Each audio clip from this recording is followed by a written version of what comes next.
Good morning and welcome to the Moynihan Train Hall. Before we begin the program, we'd like to acknowledge the following folks. The New York State Director of State Operations and Infrastructure, Catherine Garcia. The President and CEO of the Empire State Development, Hope Knight. New York State Department of Labor Commissioner, Roberta Reardon. New York State Department of Transportation Commissioner, Marie-Therese Dominguez. Assembly Member, Taylor Darling. Council Member Marjorie Velasquez. From the Partnership of New York City, Kathy Wild. From the New York Building Congress, Carlos Cesura. From Abney, Melva Miller. From the Regional Planning Association, Tom Wright. The President of Metro North and Long Island Railroad, Kathy Rinaldi. President of Construction and Development for the MTA, Jamie Torres Springer, and our brothers and sisters in labor. Penn Station, one of the most beloved buildings in New York City. Wait, not that Penn Station. The original. The original Penn Station provided New Yorkers with a first-class experience worthy of the greatest city in the world. But short-sighted decisions led to its destruction, and a replacement that didn't take into consideration the future growth and needs of New Yorkers. Since 1968, daily trips have increased from 200,000 to 600,000, while the station's capacity and configuration remains largely unchanged. It's old and antiquated. I would describe Penn Station as being obsolete. It's a little dingy and run down. I wish it was brighter. I wish it was more colorful. This place is a total mess. With its confusing multi-level layout, crowded corridors, and cramped ceilings, it's become quite obvious to New Yorkers that something needs to change. It's time for a new Penn Station, one worthy of New York and New Yorkers. It's time to give New Yorkers what they deserve, a train station they'll look forward to visiting. The new Penn Station will be a sunlit, single-level modern train hall with wider corridors, more space, and a welcoming feeling. More than just a train station, it will be a revitalization of the whole neighborhood, with the addition of new residential and commercial space, as well as 8 acres of new public space. Getting to and from Penn Station will also be easier, with a new underground concourse connecting Herald Square and 34th Street directly to Penn Station, as well as the addition of new entrances, staircases, and elevators. And there's a plan in place to make this all a reality. New commercial projects and private development will support projects that directly benefit the public, including a new Penn Station, reducing the need to use tax dollars or raise fares. And with federal infrastructure funding, the time to do this is now. That's something that's really needed around here, and I think it'll be a great asset to the city. Where it's a little more aesthetically pleasing and a little more open and inviting. I think people would want to go there. I think it's a good plan that somebody's not planning to tax me more money for it. I think that's a good plan. Or raise the fares. The more private funding that is done, the less people have to come up out of their pockets in the form of taxes. Investing in infrastructure is what New York City needs right now. We need to bring people back. You know, we deserve it. We've been through a lot this last couple of years, so, I mean, I think it would be a great thing for everybody. This isn't just an investment in improving the lives of New Yorkers today. It's an investment for the future. New Yorkers deserve the best. They deserve a new Penn Station, and they deserve it now.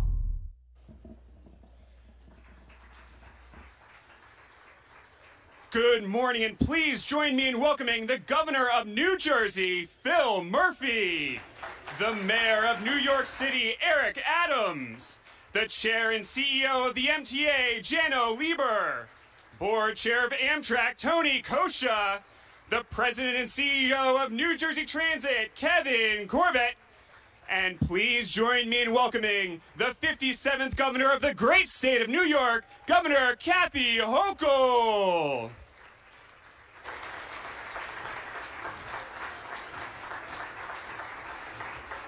Good morning, good morning. as a nod to my friend from across the river, Governor Murphy, that's not why I'm wearing green, just because there's 2 Irish governors, but he thinks it's for the Celtics. Possibly. I'm not going to admit anything like that here. But it's also a reminder, as a tribute to New Jersey, that the glory days are back. The glory days are coming back. And I am so excited to be here with the leadership team that you just heard introduced. Governor Murphy, I want to thank you for really being a partner. Unprecedented relationship between our 2 states is really focusing not on our boundaries, but on our people. And I thank you for being such an amazing individual working on that as well, Governor Murphy. Also, thinking of great partners, we are joined today by Eric Adams, the extraordinary mayor of the city of New York. Again, we are working on so many issues together. I want to thank him. Leader of our team at MTA, Jano Lieber. We've been through a lot together in a fairly short time, and if it doesn't kill you, it makes you stronger. We are both very strong. Okay, Jano Lieber. Tony Kosha, the chairman of Amtrak. Thank you for sitting down with us and having conversations that were really critical to move this process forward. So thank you. Early in my administration, we came together. Amtrak has been phenomenal, so thank you very much. And of course, we have Kevin Corbett, the Executive Director of New Jersey Transit. Thank you, because this is a one region in terms of our desire to get this right. So thank you as well. A couple members of my team as well. Commissioner of Labor, Roberta Reardon, is here. Thank you, Roberta. She's all excited about the tens of thousands of good-paying union jobs to be created. I know that. She loves that. Commissioner Dominguez, Commissioner Dominguez from DOT is here. I thank her for her leadership. We're going to go after those potholes, right? Going after the potholes, all right? We're going after that. And also, Hope Knight is here, the CEO of Empire State Development, and countless elected officials you heard, labor leaders, business leaders, and advocates, neighbors, all the people who are directly affected by this. This is an extraordinary day. We are taking an enormous step toward righting one of the wrongs of the past 60 years. My former boss, when I was a young attorney just out of law school working for Senator Daniel Patrick Moynihan in Washington, what a different time it was in Washington then. He said that what happened to Penn Station, the demolition of Penn Station, was the greatest civic crime in New York history. So true, Senator Moynihan, so true. This time, we're going to get it right. And we're going to reimagine not just the physical station, but the entire experience. Because Penn Station is the beating heart of our city. It's the pumps the blood that goes through Midtown and beyond. And it's once evoked tremendous pride in New Yorkers. It's a place people would come by and point to and say how beautiful it was. And we lost that 60 years ago. Today, rather than a point of pride, it has become a source of embarrassment. It's dark, it's dreary, it can be depressing. And everything you heard on the video, I couldn't agree with more. Like the guy who said, this place is a total mess. Well said, well said. And the truth is that it doesn't represent a world-class city like New York or this region. This city, this region deserve better. Our citizens deserve better. Whether New Yorkers or our friends and neighbors from New Jersey who commute here day after day, and surely the residents of this neighborhood deserve so much better, and this community. So when I took office in August, I said I want to first of all address the public's concerns about this plan. That's where you start. We had over 100 meetings with stakeholders, community members, government agencies, elected officials, civic organizations. I come out of local government, so I'm hardwired to say, what are the people in an area most affected? What are their concerns? How do we address them? How do we make them feel part of the challenges we face, but also part of the solution? That's what we did, because this is their neighborhood. In November, I announced revisions to the neighborhood plan based on what we heard from those individuals. And this new plan will make the whole Penn area a place where New Yorkers want to work and to live. It'll have protected views of the Empire State Building. It'll add spectacular public space. I just came by from where that space is going to be and I said, oh, I hope those trees grow fast. It's going to be so beautiful. An oasis. It's going to be extraordinary. And add the space you saw in the video, but also 8 acres, 30,000 square feet public space, larger than Rockefeller Center. But we also have people who are here. This is going to prioritize the much needed social services, but with a particular focus on New Yorkers experiencing homelessness.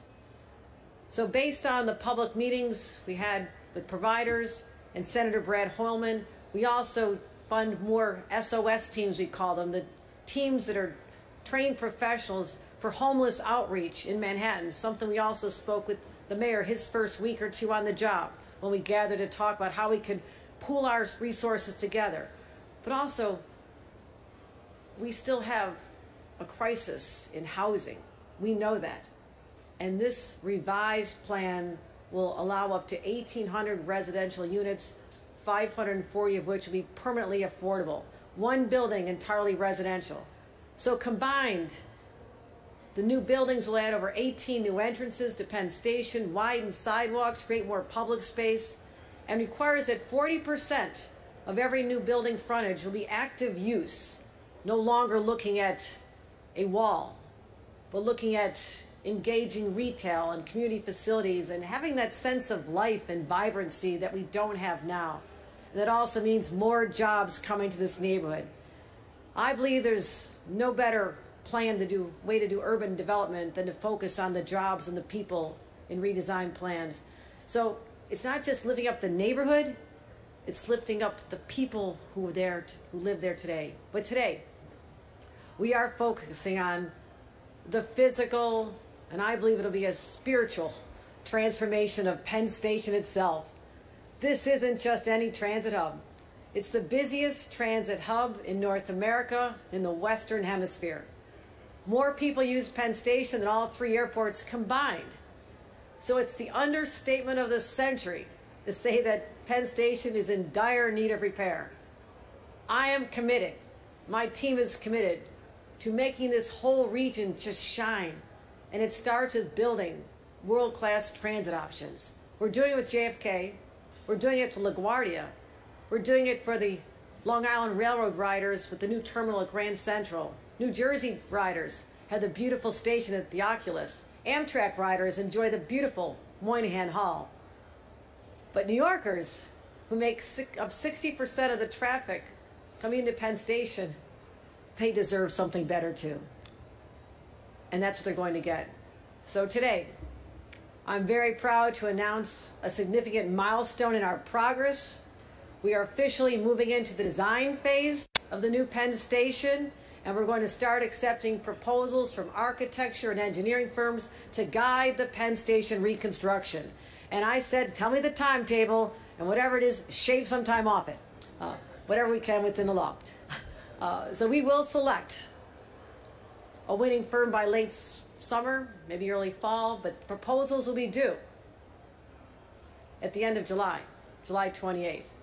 So we're going to continue working in partnership with our friends from New Jersey and Amtrak, design a beautiful, majestic transit hub worthy of being the epicenter of this vibrant, the most vibrant city on the planet. And I want to thank President Joe Biden and Senator Chuck Schumer, the majority leader of the Senate, for their leadership, and my former colleagues in Congress, particularly those representing this area, for passing the bipartisan infrastructure law. That is what gave us the opportunity to move forward with this.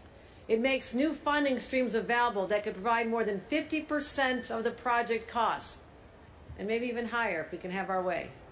It'll allow us to create, and Gary LaBarber's in the front row here, thousands and thousands and thousands of good paying jobs. So keep training people, Gary, because we're going to need their skills. We're going to need their skills. They are the best.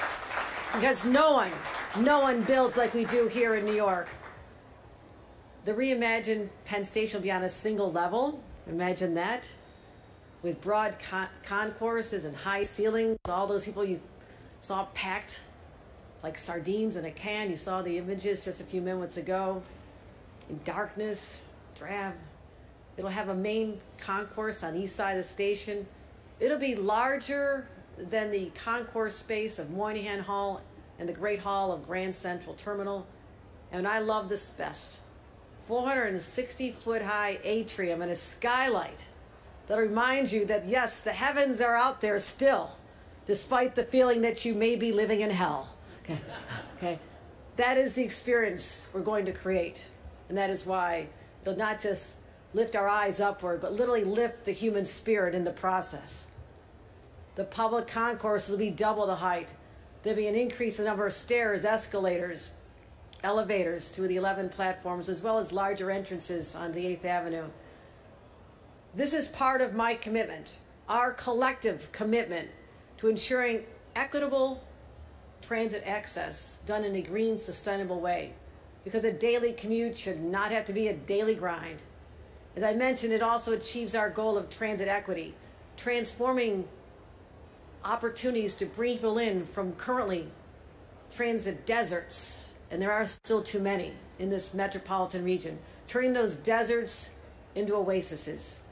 And this will be particularly helpful for those coming in the forthcoming Metro North stations in the East Bronx, Co-op City, Morris Park, Parkchester, Hunts Point. They all deserve to have easy access to the good-paying jobs that are in this area.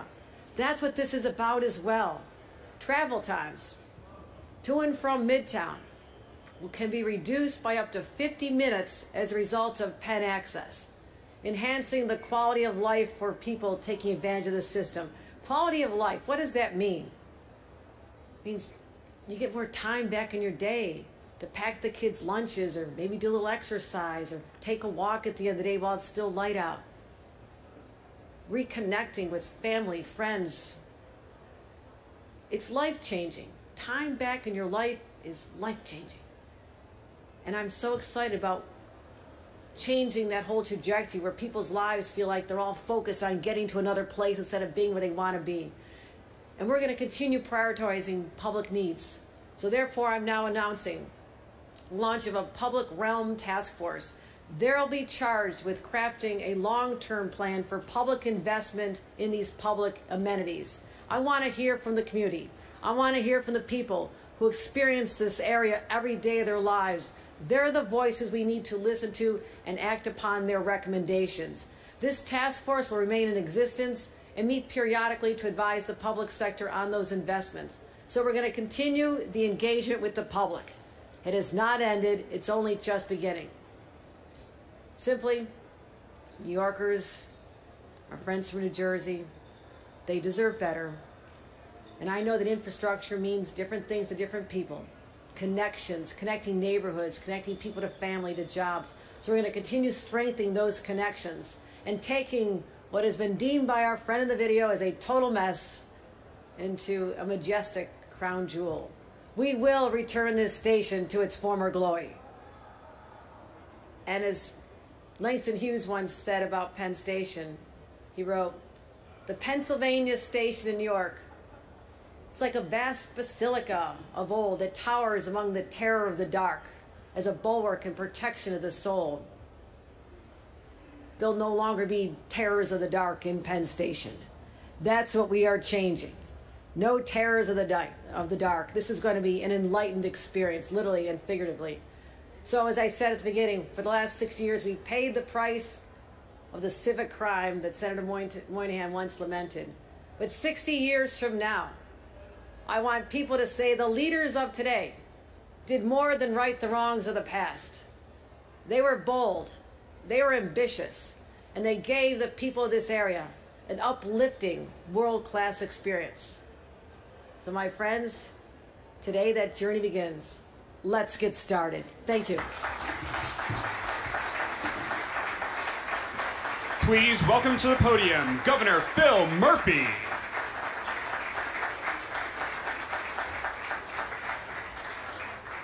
Good morning. That's a tough act to follow, Governor. Really well done and laid out. It is a real pleasure to be here with all of you and to stand with colleagues across government in both New York and New Jersey. Governor Hokel has really hit the nail on the head, so I will just add to that to say that there's really no simpler way to put it. All of our residents, whether they be daily commuters, occasional visitors, and regardless of which direction they are traveling, deserve a Penn Station that is inviting and comfortable. They deserve better than the continually cramped and constantly muggy halls and claustrophobic low-slung ceilings. They deserve better than the current maze of walkways that deserve their own page on Google Maps. And today is a big step forward to providing them with a reimagined Penn Station. I commend my tremendous partner, Governor Kathy Hokel, who could not be a better partner. I also want to say the same about another great partner, Mayor Eric Adams, our agency partners at the MTA, Amtrak, and NJ Transit, and commend all in opening the RFP process for the architectural and engineering work that will be done to wholly transform this station more than at any point since the demolition, as Kathy noted, of the original Penn Station in 1963. In addition to Senator, the New York Times called it a monumental act of vandalism. More recently, in 2020 December, New York Times award-winning essay by a New Jersey high school student carried the headline, and I quote, "New York Penn Station, Incoherent Urban Calamity." And as governor of New Jersey, I commit that NJ Transit, on behalf of Kevin and his team and our administration, will be full partners in the effort to undo the calamitous vandalism that was carried out on commuters nearly 50 years ago, nearly 60 years ago. Our vision isn't just for a new Penn Station, but as Kathy said, an expanded one that will not just meet the expectations of the millions of people who come through here annually, but will exceed them. We are truly at a once-in-a-generation moment to remake our transportation infrastructure and secure our entire region's economic preeminence for decades to come. Penn Station is a linchpin of a $3 trillion economic corridor. But this is not just about Penn Station. It's equally about alongside our federal partners to secure the entirety of the Gateway program, and most importantly, the desperately needed new tunnels under the Hudson. And it's equally about the ongoing construction on our side of the Hudson of the new Portal North Bridge. Having a brand new Penn Station doesn't mean much if we can't ensure that the trains heading here can get here on time. And the tunnel is the most important part of the solution.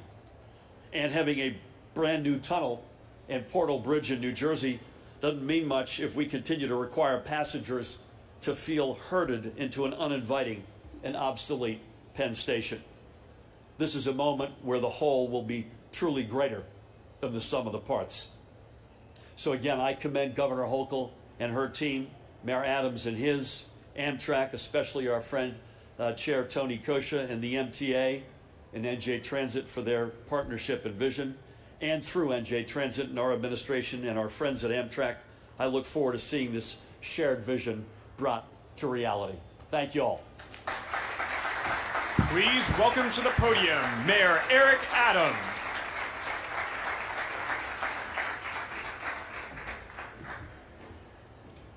Such a significant moment for our region and our area.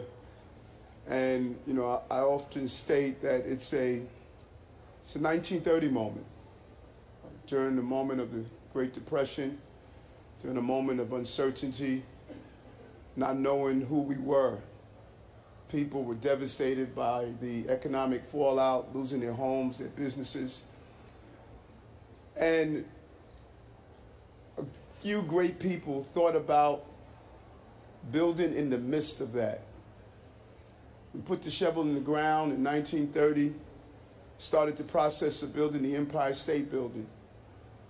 And you saw the tradesmen, the designers, the developers, and the energy. They knew it was more significant just putting up a structure, but just rebuilding our spirit of who we are.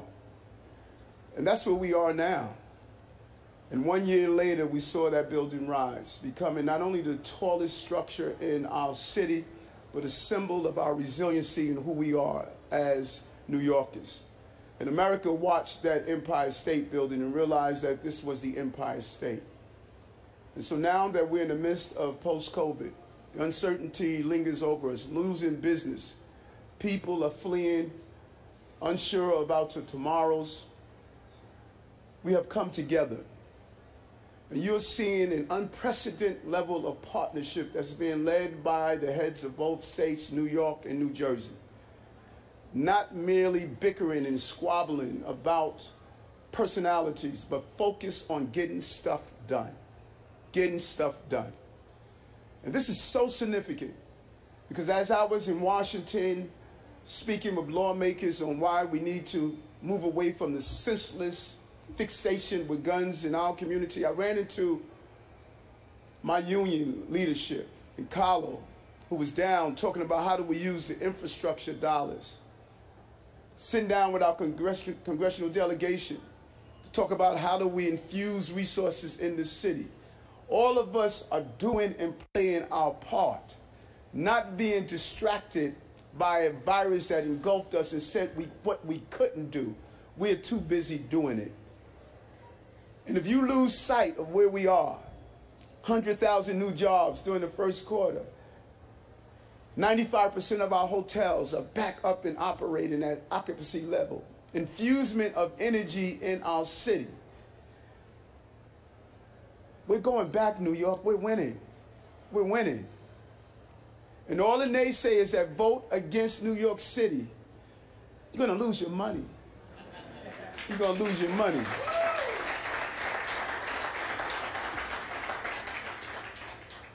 And so we cannot thank the governors enough and the teams that are coming together. These are men and women who did it before. It's not the first moment of tragedy. From September 11th, rebuilding downtown, creating the new live-work communities, partnered with folks like Kathy Weil in the partnership to attract people to this good product that we have, office space and people. This Penn Station development is crucial for us. It's our Empire State Building moment.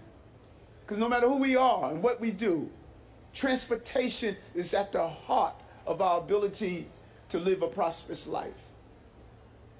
And so the borders won't define us. Our beauty will define us. Problems won't define us. Our people will define us. I patrolled the TA 34th Street station as a cop. I rode Amtrak going to Albany as the state senator.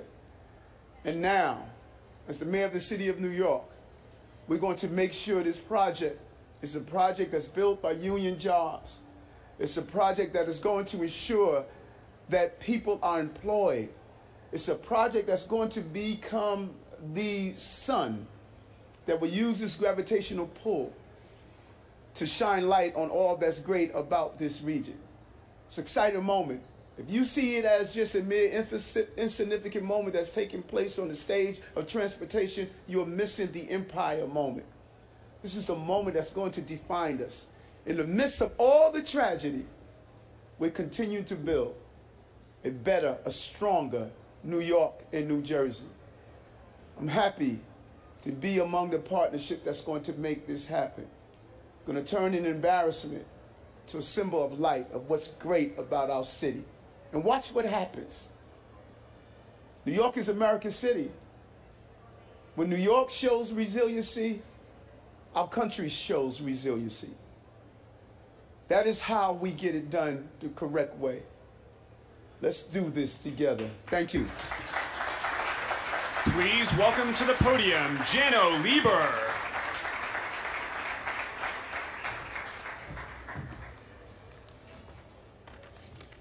All right. Thank you, Governor Hokel. Thank you, Governor Murphy. Thank you, Mayor Adams. There's an old rock and roll show called The Tammy Show. It's still on video somewhere where the Rolling Stones refused to come out after James Brown finished his show at the Apollo. I feel a little like that right now. So, wow. This is an amazing step in this historic effort to completely transform Penn Station. Now, the MTA and the state of New York, together with our partners, have already begun demonstrating that fixing the experience of Penn Station is not mission impossible. Look behind us.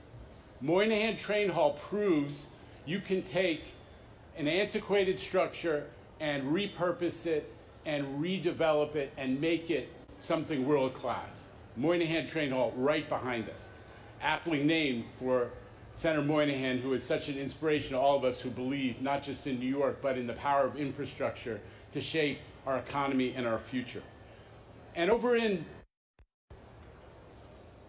Penn Station, that demoralizing place that you've heard so much about, the MTA, during COVID, built a whole new entrance right onto 7th Avenue, and in a few short months, we'll be finishing the project that will double the width of that very, very demoralizing Long Island Railroad concourse, raising the ceiling. And it is the first step to creating what the governors and the mayor have talked about, which is a completely transformed Penn Station. And what we want to do is just keep rolling. That's what we're starting today under Governor Hokel's leadership, is to complete the design, complete the engineering, so that when Grand Central, the new Long Island Railroad terminal in Grand Central opens, and half of the Long Island Railroad commuters move over there, before Metro North commuters come into Penn Station in 4 or 5 years, that we take advantage of that window of opportunity. We must take advantage of that window of opportunity. That's why moving this forward now under Governor Hokel and Governor Murphy's leadership is so important. We must use that window when there are a few less railroad commuters in Penn Station to really transform it, and we're going to do just that. We're not going to let this moment slip by. We have that rare constellation of forces, political leadership at both states and in the city and at Amtrak and in all the partnership and in Albany, who know this is the moment. And we have that tremendous Biden infrastructure plan, which provides significant additional resources to make sure that now we finally get this done. Thank you. It's onward to completion. Please welcome to the podium, Tony Kosha.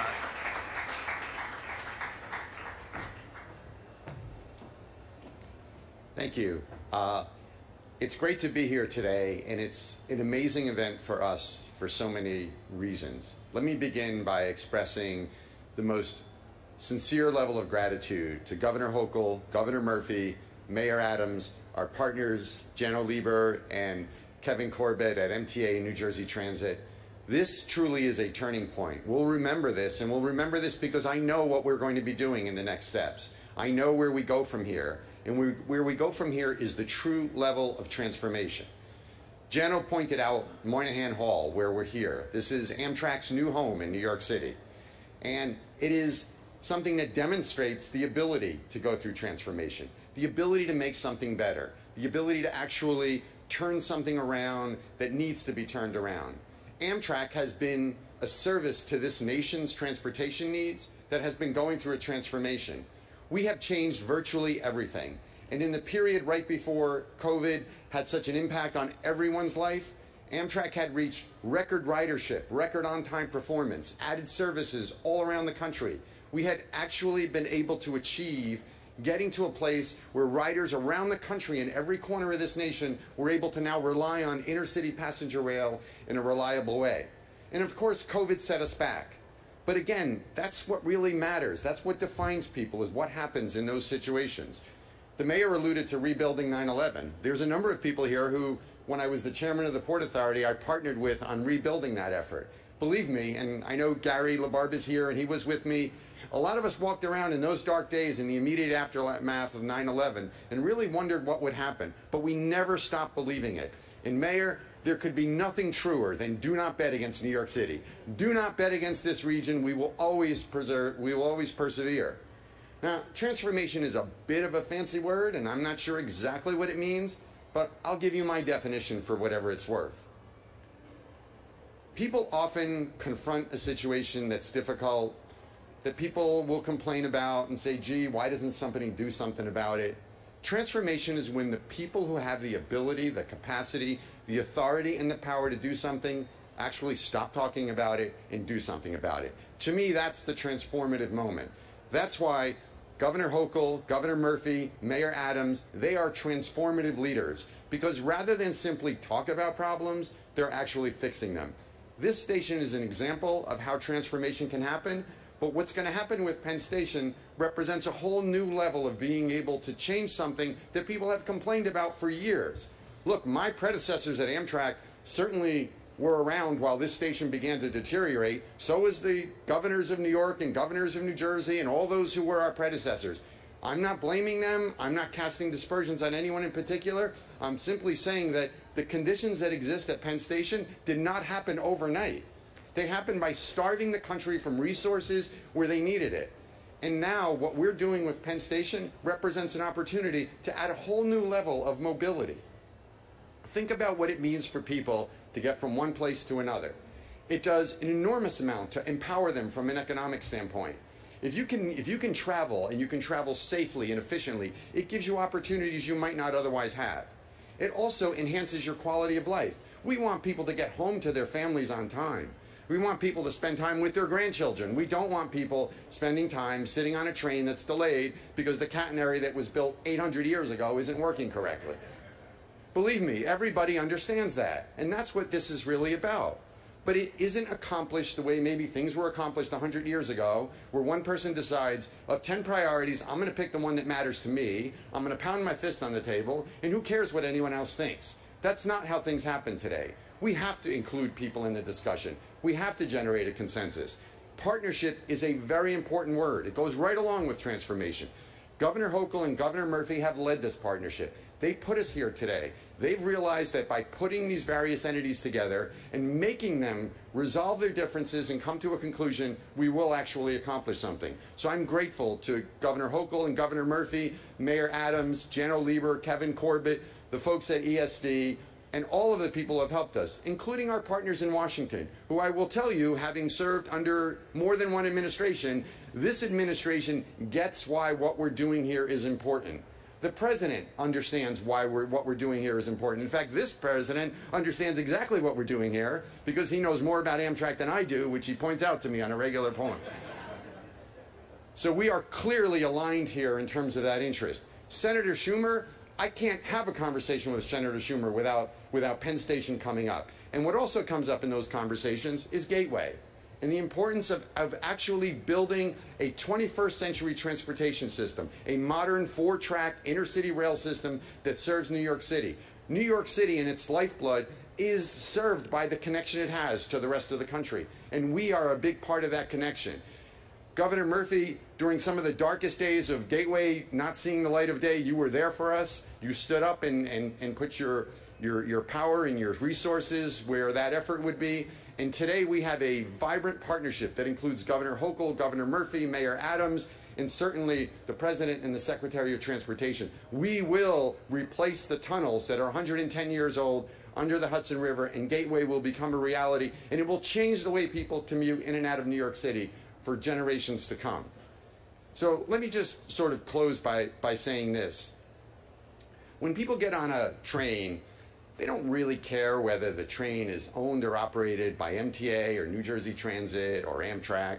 Those things don't really matter to them all that much. What really matters to them is that they get to where they're going. They get there safely, they get there efficiently, and they're able to do it in a reliable way. That's what we're really here to do. By transforming Penn Station, we recognize that places aren't just bricks and mortar. Places of real importance, they tell us how we feel. The governor has very appropriately created a vision for what Penn Station should look like because she understands that how people feel about the locations that they go to, the venues that they use, has an impact on their lives. It makes them feel differently, and by feeling differently, it becomes a fuller life for them. So thanks to all of those who got us here today, and we are certainly to be back with some significant announcements in the weeks and months to come. Thank you again. Please welcome to the podium, Kevin Corbett. Good morning, all. certainly Governor Hokel, boss, Governor Murphy. Pleasure to be here with you today. Mayor Adams, it was great catching up on a whole host of the topics earlier, and thank you for your leadership. Also like to give shout outs to a couple of really good friends. You know, we touched on it, Jano Lieber, as the head of MTA. We were talking about, who would have believed, Jano, that our parents, they saw us 20-something years ago when we were fighting with the post office to get this building. You know, we ended up buying it $230 million, and they, instead of repairing mailboxes, now look what it is. So, Jano, thanks for the great partnership we've had, and obviously talked about World Trade Center, which certainly leads me to thanking Tony, you know, whether it was rebuilding the World Trade Center and everything we all went through. Gary, there's always a successful, if Gary's here, you know this is going to be a success, right, Kathy? And also, Tony, you know, everyone's talking about logistic problems around the world. You know why this region doesn't have? Because Tony Kosher, the head of the Port Authority, said we got to dredge the harbor to 50 feet. Not a sexy topic, but boy, are we benefiting from that. So that's the kind of leadership Tony brings to the table. Thank you. Governor Hokel, I have to say, with another good friend here, Hope Knight, certainly from my days working with her at UMES and the Greater Jamaica Development Corp, and certainly Tom of the RPA board, when we were doing the 4th regional plan. You could not have a better person to serve as the head of ESDC than Hope, and I am familiar with that agency, as some of you know. And certainly, lastly, I'd also like to thank Amtrak's Executive Vice President of Capital Delivery, Laura Mason, who's, I know she's back there somewhere, for all that she's doing to help in and filling in for Stephen Gardner today.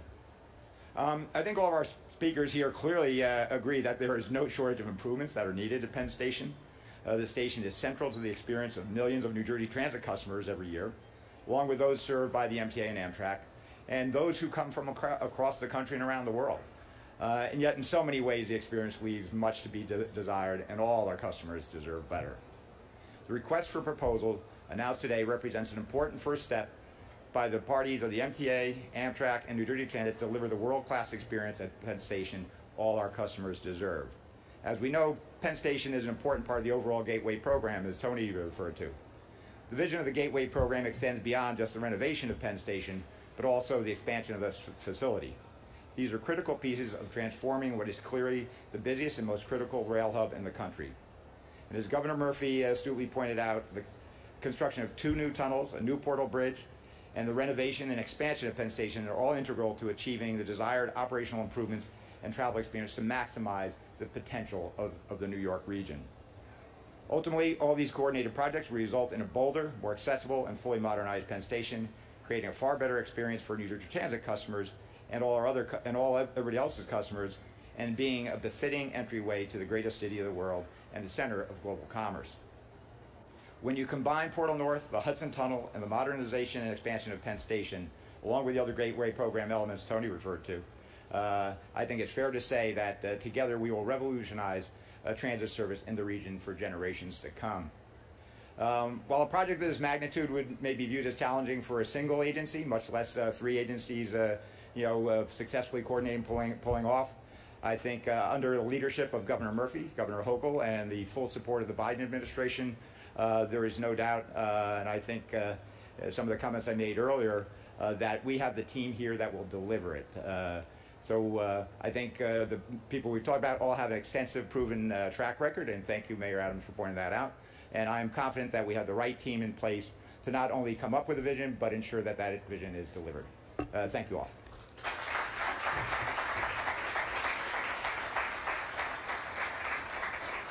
Thank you for attending today's event. We hope to see you soon, and please have safe travels home.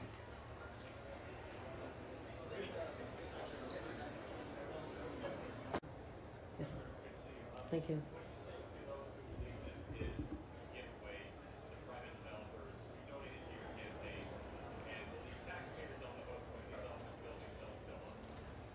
The plan envisions a whole new experience here. We believe this is the place for new commercial buildings to be built. They are using existing owners' sites, so those decisions have been made long before I became governor. And the community is going to benefit from more public space and amenities and a just sense of pride in this neighborhood. So I'm very proud to move this forward. But I'm also looking forward to doing, and was just as we did this week in signing into law legislation that allows for the conversion of hotels into residential. This is going to be a significant way we can bring more housing stock on board as well as affordable and deal with homelessness. I also believe there's opportunities for conversions of commercial. And we need a little more time to rethink the post-pandemic world, but we're starting to see what that's looking like, that everybody's not coming back 5 days a week. They want the flexibility. Employers, in some cases, are willing to give them to them, so they need less of a footprint. So my position is, Albany and I will work together, legislators, to also give that flexibility. This is a chance to just throw out all the old rules, look at what we've been given, what these circumstances are, and how we plan for a better future. So I believe this makes sense as North America's largest transit hub. This is the embodiment of transit-oriented development. You bring in people to a place, their jobs are right out the door, and also create living space. This is the model for the future. Is it?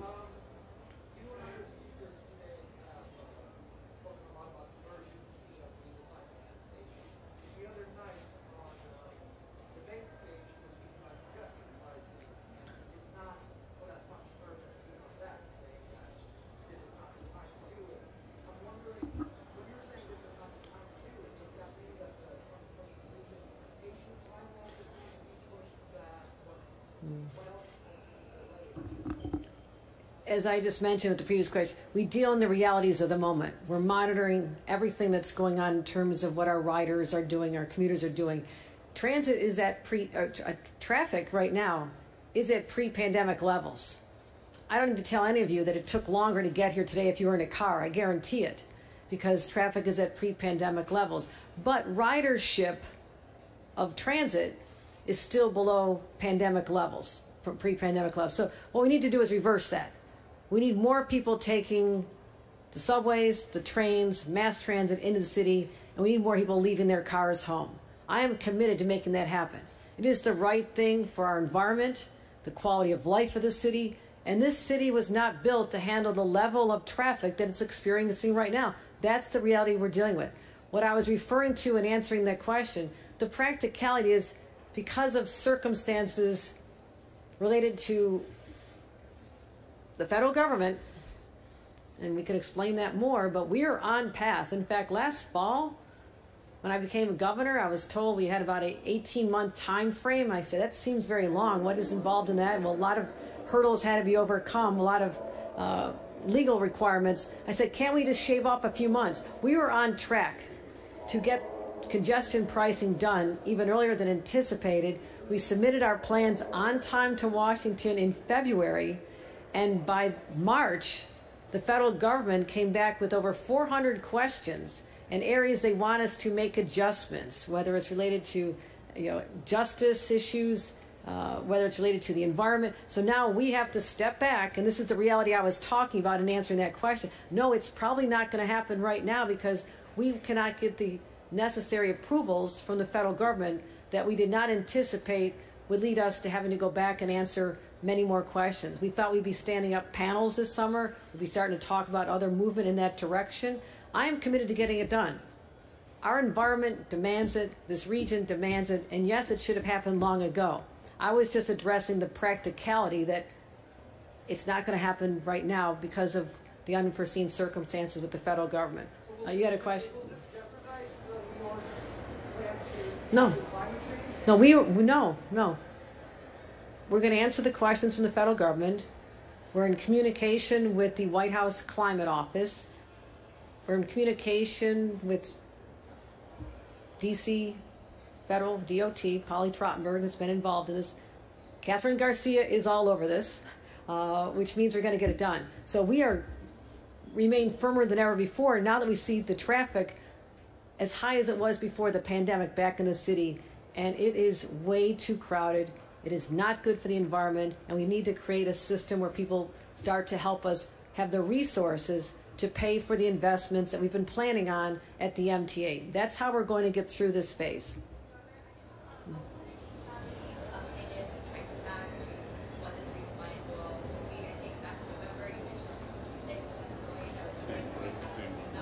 Yeah, that hasn't changed.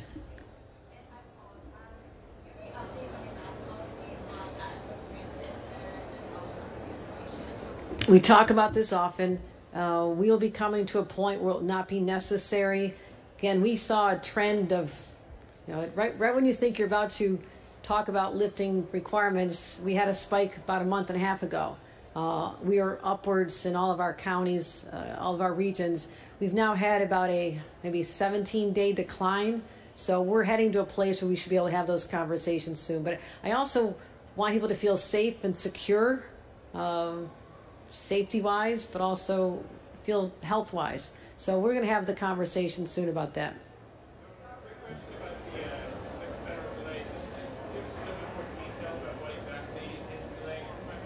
Yeah, Jano, sure. Yeah.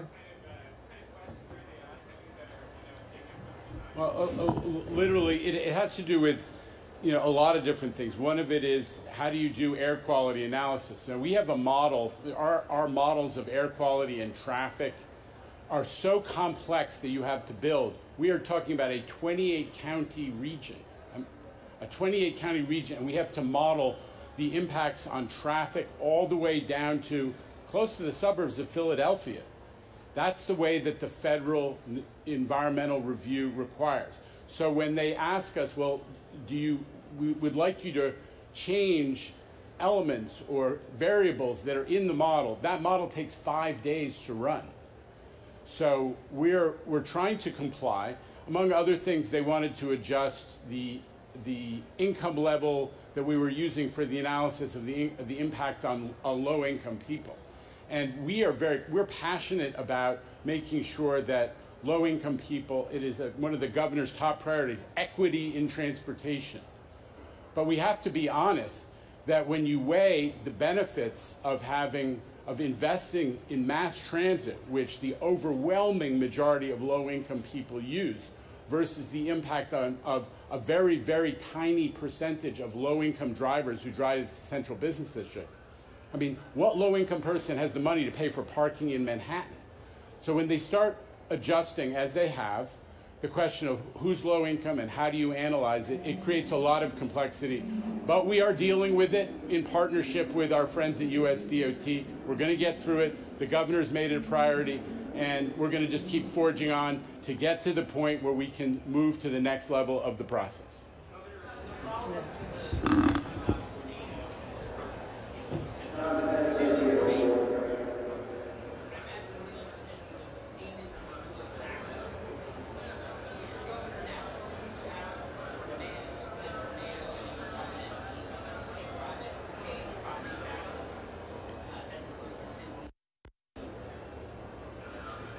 As you all know, the property tax payment structure in the city of New York is very complicated, something we wanted to address in Albany as well.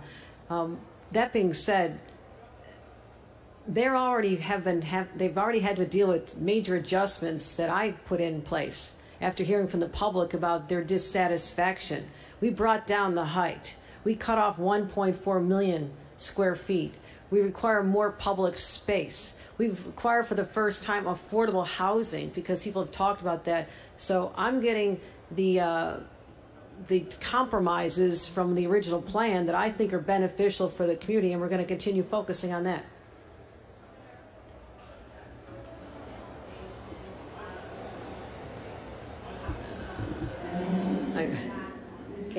I can't hear you. I'm sorry. Wait 1 second.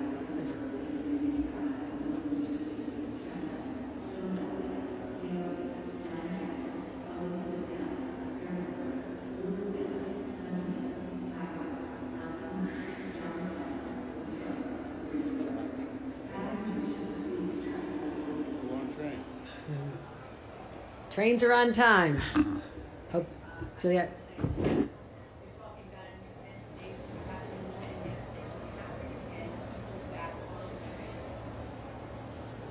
We have to give them a better customer experience for starts.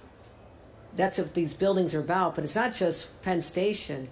We literally announced just last week that the new line to Grand Central Madison will be open by the end of this year.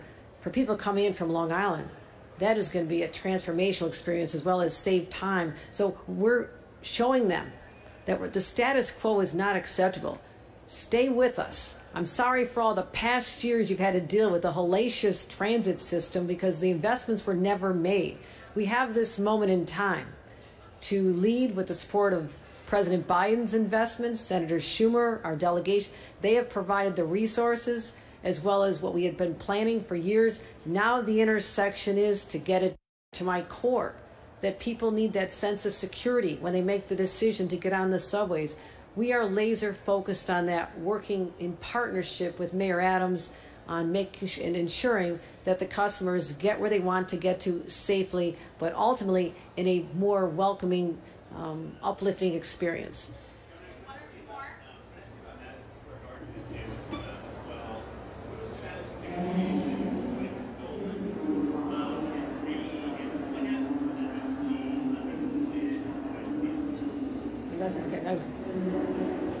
Listen, you know, Governor Hokel was clear. What she said was, we want to fix existing Penn now, not to wait another generation. So what we needed was a plan that it doesn't depend on working out a really complicated deal with Madison Square Garden. It doesn't mean that that can't be done. And there is a land use process in the city, the special permit that will deal with Madison Square Garden. But under Governor Hokel's leadership, we're saying we need a plan that allows us to fix Penn Station now, and that's what we've set in motion now. It doesn't depend on Madison Square Garden finding a new home, making a deal, building a new arena. It is designed to allow us to transform Penn Station now. And Governor Murphy said there's no agreement on financing. There's no MOU on Gateway. Amtrak is not getting any money. With that in mind, and he said the goal is to fix existing Penn Station. Is the GPP, the full plan, Penn South, Penn Expansion, needed just for the limited project to fix existing Penn Station?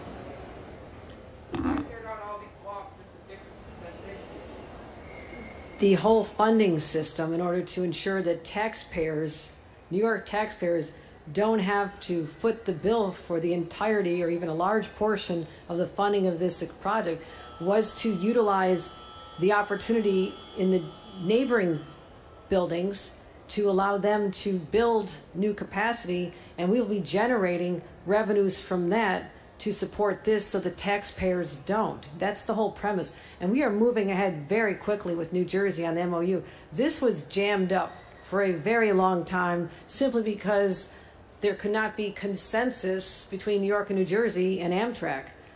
Early on in my tenure, pull everybody together. Let's figure this out.